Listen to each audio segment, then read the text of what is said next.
Hello, my name is Nicholas Lambros. I am a student at Providence College. As part of my one of my semester-long projects as a history minor, I worked with Meleti at Greek Cultural Resources, and one of my tasks was to help process the documents and files related to the GOYA, the Greek Orthodox Youth of America. And this presentation is a small preview of some of my findings. So first of all, what was GOYA or is GOYA? GOYA, or the Greek Orthodox Youth of America, was the lay youth and young adult ministry of the Greek Orthodox Archdiocese of North and South America. It arose out of an earlier effort to organize the Orthodox youth in various regions of the US, and it was launched into a well-organized and prominent organization following World War II. So GOYA was specifically structured for people aged 18 to 35, which is today's YAL age group, while junior GOYA at the time, today's GOYA, was actually for those under the age of 18. So the way that the GOYA was structured. So here is a little photo from the 10th anniversary proposed district map in 1961. The little dotted lines that you see with the Roman numeral numbers represent the districts. So you'd have District 1 in New York City. That would basically cover that portion of the country. Then District 2 for Chicago and the surrounding area, District 3, New England and parts of Southern Canada, and so on and so forth. So that's how they divided up all the 50 states and then parts of Canada and beyond into manageable regions for activity. So the GOYA as an organization, as I said, came from previous efforts to organize young adult activities, but it really got its start under Archbishop Michael in the 1950s. So on March 16th, 1950, he gathered some members of the Orthodox Youth Organization of Chicago, which was one of the main progenitors of the GOYA. And this is where they got together and discussed the idea of organizing a national or even international GOYA organization. And this is the meeting that set everything off. So you can see here some of the individuals, and many of these people would go on to play prominent roles in the organization and then the church at large. So pretty rapidly, they actually were able to organize, and the first National Youth Conference was held in Chicago only 1 year later, in July of 1951. And you can see that there's clearly a good turnout of, these are the officers and leaders of the event. And then quickly, in October 28th of 1951, they actually heard back from the Archdiocese, specifically Archbishop Michael, that the National Constitution of GOYA was approved and ratified. One interesting thing here is you see that two of the men in the picture are wearing military uniforms or service uniforms, which is pretty typical for a lot of the members of the GOYA at the time. A lot of them were World War II vets, since that was the age group of people who were participating. And then right after that, they actually elected their national council. So this would be the structure that would be the case going forward. So they'd have basically national chairman, vice chairman, secretaries, and then treasurers. And then they'd also have representatives from each district. So the GOYA quickly got to work doing a lot of amazing things that I think are often forgotten. And you can see some of their major milestones here. So first of all, the chapel at Hellenic College Holy Cross, it's here titled the Archbishop Michael Memorial Chapel. And this was their plan in 1958 to organize it. They would go on to raise the money and dedicate it to the Archbishop, the GOYA as an organization, and then to immigrant parents was what they listed it as. So here you can see some of their fundraising efforts. They raised $123,000 between 1959 and 1960, which is absolutely phenomenal. That's probably over $1 million today, adjusted for inflation. And then they had the groundbreaking ceremony in 1960 for the chapel with Archbishop Yakovos present. They would go on GOYA cruises and pilgrimages abroad. So you can see here the Olympia cruise ship. That's the boat that they would go on, and other ships. They would go all over to the Holy Land, to Greece, to Turkey, to visit the Patriarchate and beyond. and they'd go abroad every year with different trips, and different priests would help organize it, and they'd send national delegates, and then members who were interested could attend. They contributed to natural disaster relief. So, for example, the Ionian Relief Drive, when there were horrible earthquakes in the Ionian Islands, they put together $113,000 in a single day, and they donated it. It was absolutely amazing. They also donated the books for the library at Hellenic College, Holy Cross. So here you can see some of the librarian at the seminary processing some of the books. And then another thing, this is the CIOLA, which is the Council of Eastern Orthodox Youth Associations. And this was an amazing event. So this was in 1954. Here you see, Council of Eastern Orthodox Youth Leaders in the Americas, very long name. So you see that it was a pan-Orthodox event. You have members from all different jurisdictions. They gathered in 1963, and this is 11,000 to 13,000 people attended. They were able to get tons of people into a packed arena, and some of the work that was done by this organization in coordination with GOYA was they basically set up a lot of the structures for OCF spreading throughout the country, lobbying state legislatures to get Eastern Orthodoxy recognized as another major religion. And some of the other efforts that they put together were things like getting Orthodox priests on equal footing in the military in terms of chaplaincy, getting dog tags with Eastern Orthodox listed on it, and then also putting together a directory of Orthodox churches in the US, which is something that hadn't been done yet, a pan-Orthodox list. So it's clear that the GOYA had a major list of milestones already quickly in their history. So the way that the GOYA structured its media, so they had the GOYA, the Bulletin, and the Epistle. So I'll be diving into each of those individually. So the GOYAN was the official quarterly magazine of the GOYA, and it was founded actually at the second conference of GOYA in DC in 1952. And it was assigned to the Chicago area GOYA as their duty. Each district had different tasks related to the functioning of the national organization. So Chicago was tasked with publishing the GOYAN. And they outlined their mission in the winter 1957 issue. So the GOYAN, what it is and what it does. The GOYAN is obviously the official organ of the Greek Orthodox Youth of America. And its job was not only just to portray organizational life, as I mentioned, but religious, social, athletic, educational, and cultural aspects, both at the national and local level. So in doing so, they wanted to create better understanding among the young communicants of the church, not only amongst themselves, but also of their Holy Orthodox faith, by acquainting them with the rich depository and glorious heritage of the world's original Christian religion and its living future. As they mentioned below, it depended on the funds of the clubs themselves. So each chapter would submit money to the national organization in order to fund the magazine. And they were also funded via subscription fees, like most magazines. So the GOYAN had a number of different recurring features, the first of which was the picture pen peripatetics.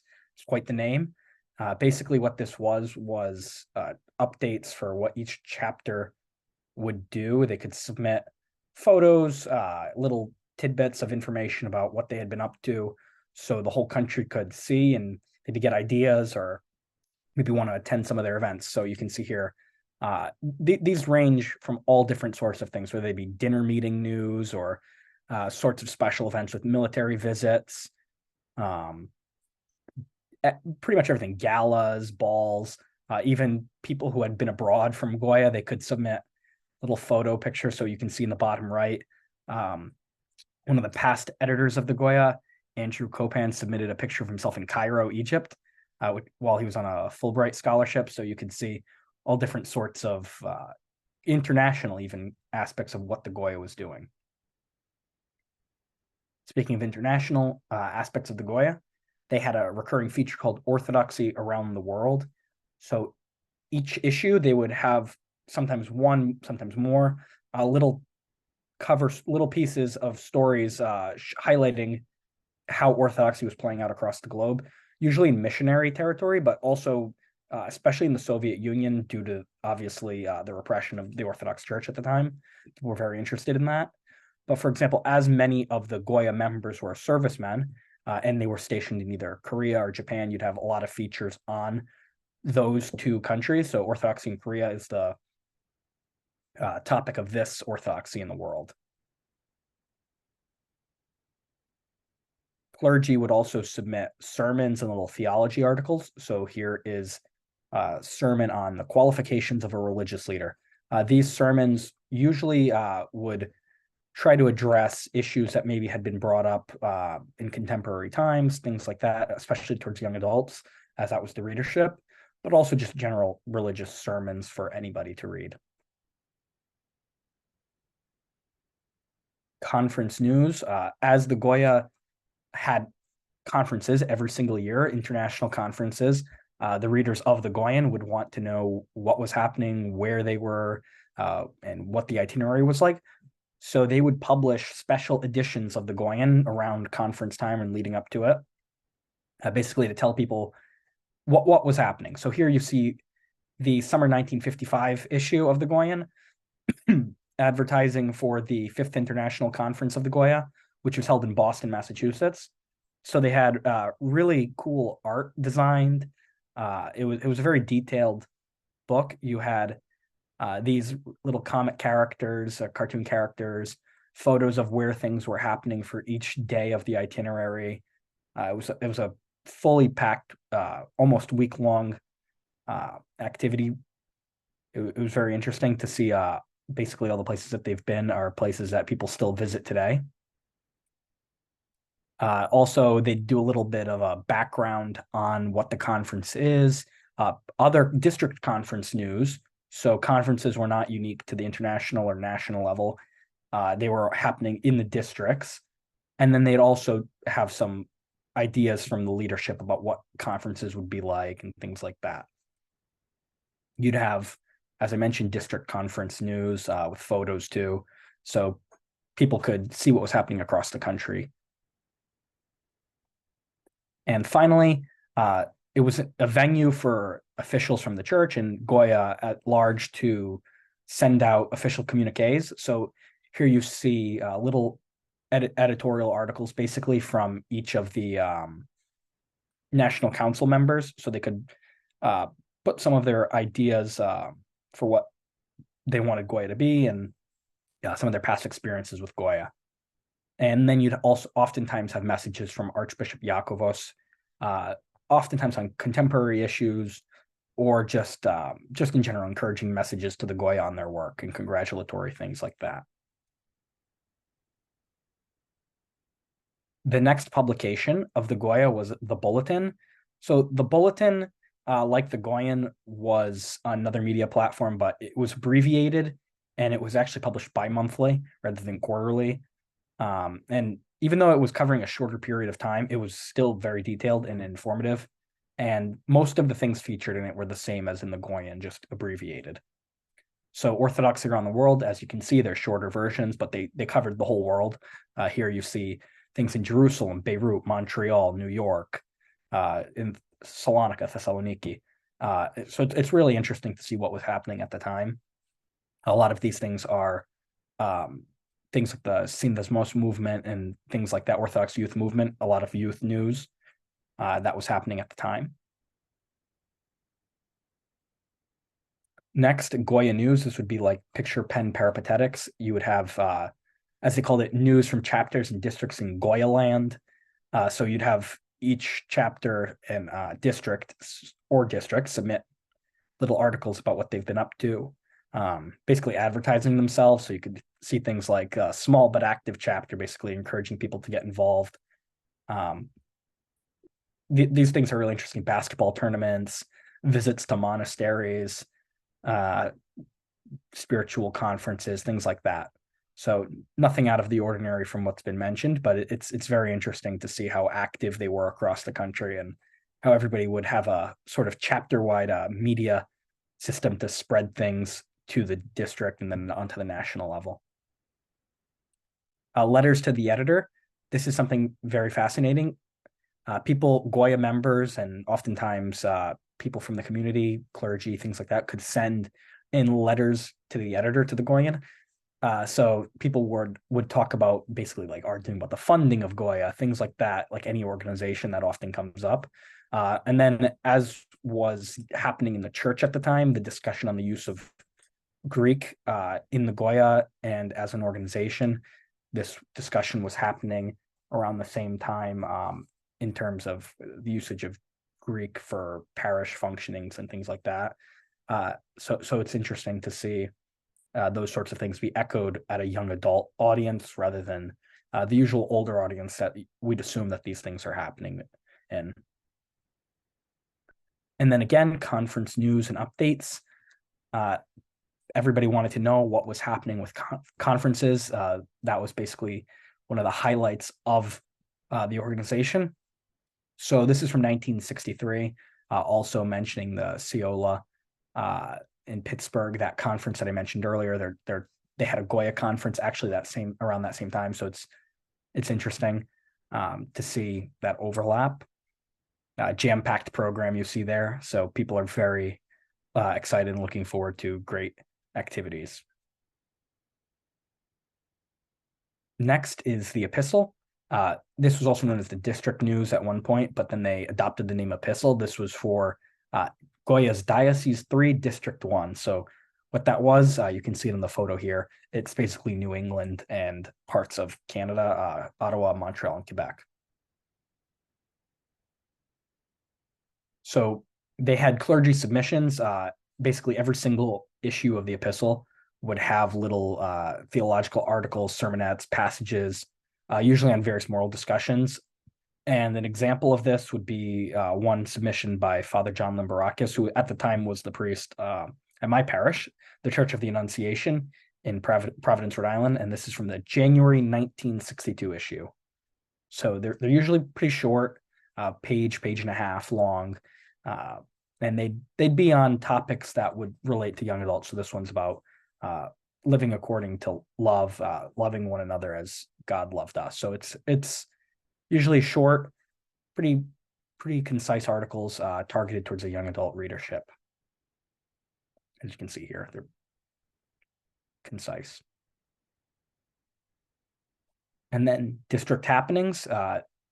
Each issue of the epistle would contain a number of articles pertaining to district matters. So district events like dances, conferences, itineraries for upcoming retreats, and then election information. So they'd have regional leadership roles in addition to the national leadership. And then they'd have district-wide projects and charitable efforts that they would try to raise money for. So, for example, here's the November 1961 issue. You see them raising funds for the Jerusalem Patriarchate. And then they also have some district council meeting photos and those who attended the meeting. So people could see that their leadership was hard at work and also having fun too. In the bottom, you see them dancing at a meeting. They had the information regarding conferences or retreats. So here's the May 1963 issue. They had a district conference on the SSC crest. So here you have all the different activities, balls, dances, and then conference work. They had a choral workshop so people could learn how to sing, things like that. And then you've got a picture of little cartoon people and boats. So it was very, very visually appealing for the readers. And then they'd have calendars of upcoming events. People in the district could see what was happening maybe in their area. Dances, that was the hallmark. Many of the events were GOYA dances, as still happens today.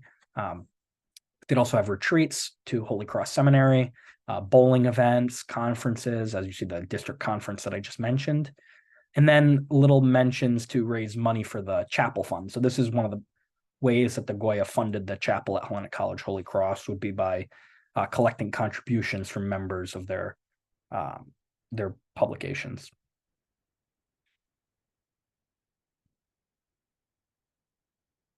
Then chapter happenings or chapter updates. Each chapter could submit updates, photos, and information about upcoming events. And this was a way for them to basically tell readers, maybe people who haven't been involved yet in GOYA, about what they're all about. So, for example, these are two examples from the January 1962 issue. You have the Annunciation Cathedral, basically saying what they've done, their history of their chapter, when they have meetings, the key events that they have during the year, basketball, lectures, Bible class, and some of their accomplishments that they've done, and then key contact people that people could find or reach out to, including the clergy. Same thing for the Worcester chapter, a little brief history about when they were founded, their leadership, meeting schedule, big events that they have, and then the religious program of the chapter, things like that. So people could see what was happening in other chapters and maybe join if they haven't already joined, or attend events at other local chapters that aren't their own.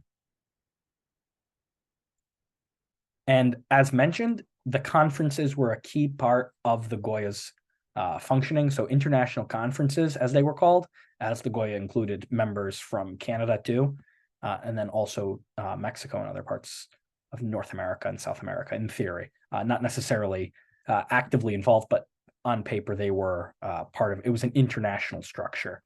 So these conferences would be held rotating throughout different dioceses and districts. So these would be attended by many, many people, and they wanted to make sure that it was professional effort. So they'd create a very organized, basically, image of the event. So they'd print these very detailed program books. And a very good example of that is the 17th International Conference of the GOYA, which was held in New York City on July 28th to August 3rd, 1968. So these programs would start off with an itinerary. These would tell members what they were doing and where events were happening. They would have Greek night was a big thing, or Yasu night, things like that. Bowling tournaments, balls, choir rehearsals, church services, visits from special delegates, whether they be politicians or ecclesiastical delegates, things like that. They'd have workshops during the day. Also, excursions. So they would go up to different places if they were close enough, reachable. So at this conference, they actually went to St. Basil's Academy by bus. That was an all-day event. And then they'd have different things like the GOYA trading post and bookstore. So people could buy branded products of the GOYA at the conferences, which is really cool to see. As this was a church event, there would be greetings from bishops and priests and things like that. So, for example, in the itinerary book, you have a photo of the patriarch at the time, Athenagoras, greetings from Archbishop Iakovos to the members of the conference, those attending, addressing the theme of the event. You'd have greetings from the local bishop, Bishop Silas, and he'd again be addressing the theme and youth activity, young adult involvement. Then each conference would also have a spiritual advisor at the time. So the spiritual advisor was Father Angelo Gavalas. So they'd also be involved in the process of putting together the spiritual aspect of the conference. These events had major standing as big events with a lot of attendees. So they made a conscious effort to reach out to political leaders, and they would send greetings in return. So here you see actually Governor Nelson Rockefeller at the time of state of New York sent greetings, as did the governor of New Jersey, Richard Hughes, and then the mayor of New York City, John Lindsay. It's pretty amazing to see such prominent people sending greetings to a GOYA conference. And then you'd have greetings from those involved at the national level planning these events. So you had the national chairman in every single itinerary would issue, every program would issue a statement thanking people for attending, and then basically about the direction that they want to set the GOYA on, as well as photos of all those involved at the national level and district level. And then there'd be a conference chairman or chairwoman in this case, Kitty Robus, and then so she issued her little statement on basically what the event was, and then a photo of all those involved in the planning portion. And then the conference committee, and then past national leadership were listed as well.